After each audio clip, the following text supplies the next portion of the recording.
Entre 1944 e 1945, Maurice Wilkins trabalhava em processos de separação de isótopos de urânio com espectrógrafo de massa no Projeto Manhattan, em Berkeley, Estados Unidos. Nesse período, leu o livro de Schringer que apresentou o conceito dos genes a serem componente-chave das células vivas e se interessou pelo tema.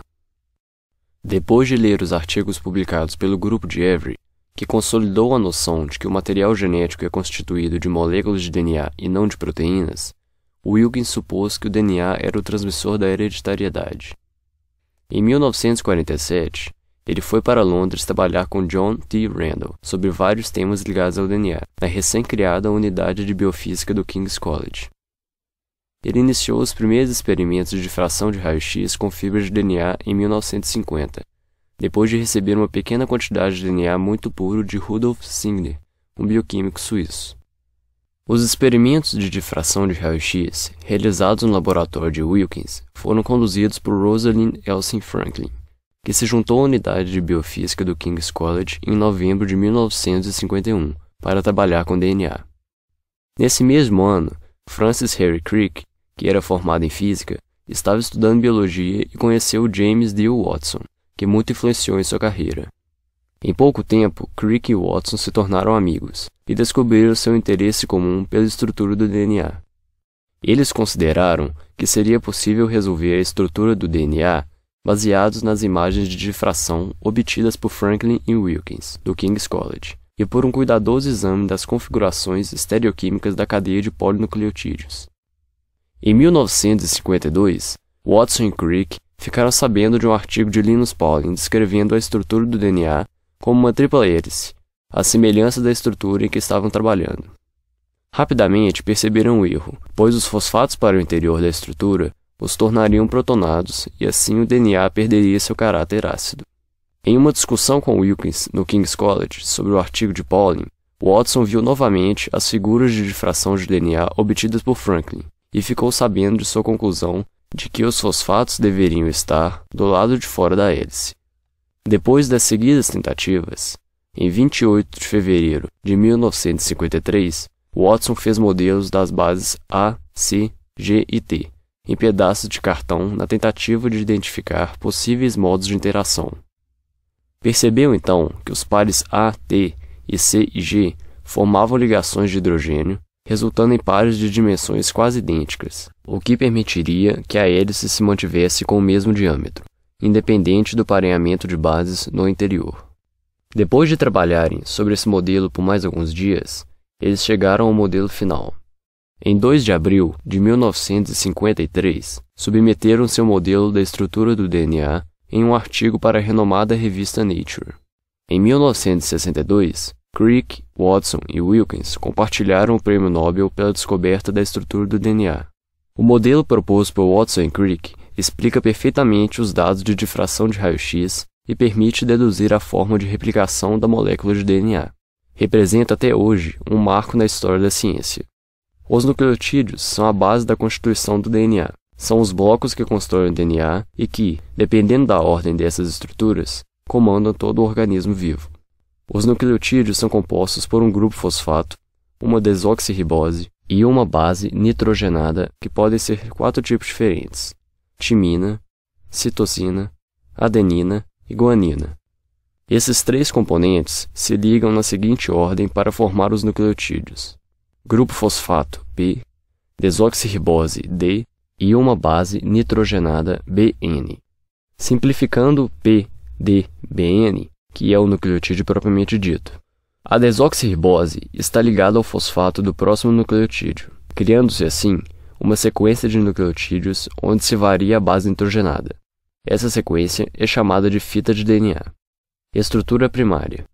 A estrutura primária do DNA consiste em um colar de nucleotídeos unidos por ligações fosfodiéster. Uma ligação fosfodiéster é um tipo de ligação covalente que é produzida entre 2 grupos hidroxila, OH, de um grupo fosfato e de 2 hidroxilas de outras 2 moléculas através de uma dupla ligação éster. Dentro de cada cromossomo humano, há uma única molécula de DNA. A despeito do seu grande tamanho, o DNA tem uma estrutura simples. É um polímero, isto é, uma cadeia de muitas unidades repetidas e unidas. Em um nucleotídeo, a base nitrogenada sempre forma uma ligação covalente com o átomo de carbono 1' da desoxirribose. O terceiro componente, o fosfato, se liga ao átomo de carbono 5' da desoxirribose. Esse grupo se liga a 4 átomos de oxigênio, o que confere ao DNA uma carga negativa e, consequentemente, o torna ácido. Estrutura secundária. A estrutura decifrada por Watson e Crick é composta por 2 fitas de nucleotídeos posicionadas uma ao lado da outra, formando uma dupla hélice. Essa dupla hélice é mantida através de ligações de hidrogênio que unem as 2 fitas pelas bases nitrogenadas. Os 2 filamentos de nucleotídeos, pareados com polaridade inversa, assumem uma conformação de dupla hélice, principalmente pela interação de pares de bases. Os pares de bases, que são estruturas planares achatadas, empilham-se uns sobre os outros no centro da dupla hélice. Já com relação à questão do pareamento de bases, concluiu-se, através dos dados de raio-x, que uma purina sempre se liga a uma pirimidina, pois uma pirimidina ligada a outra resultaria em uma distância entre as fitas menor do que apresentada no raio-x. E, também, se uma purina fosse ligada a outra purina, a distância seria maior do que a demonstrada no resultado. Então, foi confirmado que os reais pareamentos são timina com adenina, unidos por 2 pontos de hidrogênio, e citosina com guanina, unidas por 3 pontos de hidrogênio. O DNA celular, como nós vemos, é extremamente compacto, sugerindo um alto grau de organização estrutural. O mecanismo de enovelamento não consiste somente em empacotar o DNA, mas também permite o acesso à informação do DNA. Uma importante propriedade da estrutura do DNA, conhecida como supercoiling, superhelicoidização. Supercoiling significa dar voltas em um fio enrolado. Por exemplo, o fio que liga o fone de um aparelho de telefone à base é enrolado. As voltas que ocorrem frequentemente nesse fio, já enrolado, são supercoils. É por conta dessa propriedade que o DNA vem a atingir um alto nível de empacotamento.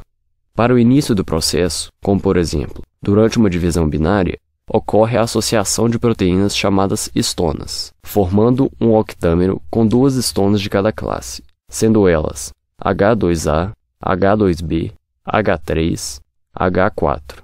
Essa associação gera um cerne proteico em volta do qual o DNA realiza 2 voltas, formando a estrutura chamada de nucleossomo, que contém por volta de 200 pares de bases.